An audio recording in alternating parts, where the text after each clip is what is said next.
Hi, ഇന്ന് ഞാൻ വന്നിരിക്കുന്നത് അതായത് ബൈട്രൈറ്റിന്റെ ഹെൽത്തി ലഡു കഴിഞ്ഞ് നമ്മുടെ അടുത്തൊരു പ്രൊഡക്റ്റാണ് മൾട്ടി ഗ്രെയിൻസിന്റെ ലഡൂസ്. അപ്പം എന്താണ് ഈ മൾട്ടി ഗ്രെയിൻസ് എന്ന് പറഞ്ഞു കഴിഞ്ഞാൽ, നമ്മുടെ ഗ്രെയിൻസിൽ തന്നെ നമുക്ക് 3 വിഭാഗങ്ങളുണ്ട് കേട്ടോ.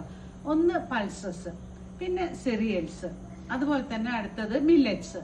അപ്പൊ ആദ്യത്തെ പൾസസ് എന്ന് പറഞ്ഞു കഴിഞ്ഞാൽ നമുക്കറിയാം ചെറുപയർ, വൻപയർ, അങ്ങനത്തെ സംഭവങ്ങളൊക്കെ, കടല, നിലക്കടലയൊക്കെ പൾസസിൽ വരും. രണ്ടാമത്തെ വിഭാഗത്തിലുള്ളത് എന്താണ്, സീരിയൽസിൽ വരുന്നതാണ് അരി, ഗോതമ്പ്, ബാർലി, ഓട്സ്, അങ്ങനത്തെയൊക്കെ.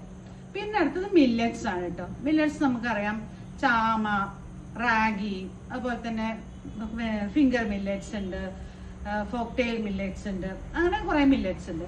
അപ്പൊ ഇനി ബൈട്രൈറ്റ് എന്ന് വരുന്ന അടുത്തൊരു പ്രൊഡക്റ്റ് എന്ന് പറഞ്ഞു കഴിഞ്ഞാൽ നമ്മുടെ മൾട്ടി പൾസസ് ലഡു ആണ് കേട്ടോ. അത് കഴിഞ്ഞാൽ നമ്മൾ മൾട്ടി മില്ലറ്റ്സ് ചേർക്കും.